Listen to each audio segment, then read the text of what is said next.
यानी प्रजा आज के जमाने में हम बोल सकते हैं क्लाइंट्स या कस्टमर्स। दूर फोर्टिफाइड सिटी यानी इंफ्रास्ट्रक्चर आज के जमाने में हम बोल सकते हैं डिजिटल इंफ्रास्ट्रक्चर। ऑफलाइन ऑफिसेस कोषा यानी ट्रेजरी यानी फाइनेंस आज के जमाने में हम बोल सकते हैं अकाउंट्स। वेल्थ डन उस जमाने में कहते थे आमी, आज के जमाने में हम बोल सकते हैं टीम यानी आपके एम्प्लॉइज। मित्र उस जमाने में कहते थे एलाइज या फ्रेंड्स, आज के जमाने में हम बोल सकते हैं मे बी पार्टनर्स और सिचुएशनल एडवाइजर्स। ऐसा कहा जाता है कोई भी एम्पायर उसके लीडरशिप का रिफ्लेक्शन होता है। चाणक्य को ये बात बहुत अच्छे से मालूम थी, इसलिए चंद्रगुप्त को राजा बनाने से पहले उसको लीडरशिप की ट्रेनिंग दी गई। ये सूत्र में भी जब आप देखते हो स्वामी अमात्य जनपद गुरु कोश दंडन मित्र सबसे पहले आता है। स्वामी लीडरशिप शुरू होता है उसके लीडर से। कोई भी एम्पायर पहले उसके राजा से शुरू होता है। यथा राजा तथा प्रजा, जैसा राजा होगा वैसी उसकी प्रजा होगी। सबसे पहले कोई भी लीडरशिप पोजीशन को हासिल करने से पहले अपने लीडरशिप क्वालिटीज को डेवलप करना बहुत जरूरी है, और ये सिर्फ आपको एक मेंटर ही दिलवा सकते हैं, एक मेंटर करवा सकते हैं। इसलिए कहा जाता है king needs a king maker. आपको भी पहले आपका किंग मेकर ढूंढना बहुत जरूरी है। Leadership is permanent, leaders are not permanent. Leadership हासिल करना बहुत आसान है, लेकिन with power comes responsibility. National startup day announce हुआ है, काफी स्टार्टअप 100 दिन भी सर्वाइव नहीं करते बिकॉज उनके ये 7 पिलर में गड़बड़ होती है। काफी ऑर्गेनाइजेशंस लॉन्ग टर्म तक सस्टेन नहीं करते बिकॉज उनके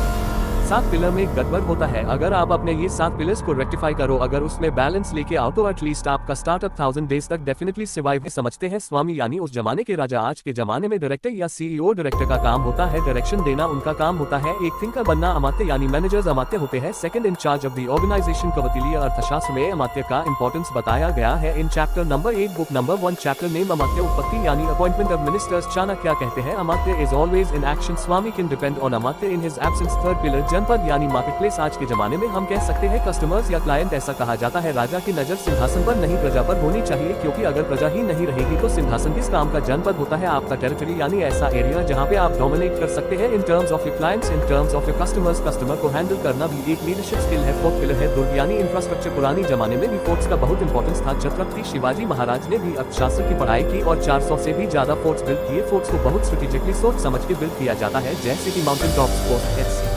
राजा के मेजर ऑपरेशंस डायरेक्टली कनेक्टेड होते हैं फोर्ट से। दुर्ग आज के जमाने में आपके हेडक्वार्टर्स को बोल सकते हैं, जहां पे आपके मेजर ऑपरेशंस और मेजर एम्प्लॉइज लोकेट होते हैं। फिफ्थ पिलर है कोष यानी ट्रेजरी यानी फाइनेंस। फाइनेंस होता है बैकबोन कोई भी बिजनेस के लिए। चाणक्य ने अर्थशास्त्र लिखा है वेल्थ क्रिएशन के लिए। इनफैक्ट अर्थशास्त्र को बताया गया है scripture of wealth, it is a knowledge of wealth and wealth of knowledge. अगर आपके पास सफिशिएंट वेल्थ नहीं है तो आप एम्पायर क्रिएट कैसे करोगे। इसलिए चाणक्य ने अर्थशास्त्र में बताया है कि for a successful kingdom your wealth has to be overflowing, your question has to be overflowing. Sixth pillar है धन यानी आर्मी। आज के जमाने में हम कह सकते हैं टीम मेंबर्स या एम्प्लॉइज। अर्थशास्त्र में चाणक्य बताते हैं कि आपका जो दंड यानी आपकी जो आर्मी है, आपकी जो टीम है, उसमें डिसिप्लिन लाना बहुत जरूरी है, और ये डिसिप्लिन तब आता है जब आप उनको टाइम टू टाइम ट्रेन करते हो। सेवंथ पिलर यानी मित्र यानी एलाई। आज के जमाने में हम कह सकते हैं एडवाइजर्स या पार्टनर्स। चाणक्य कहते हैं लाइफ में सही एडवाइजर्स का होना बहुत जरूरी है। अब ये एडवाइजर्स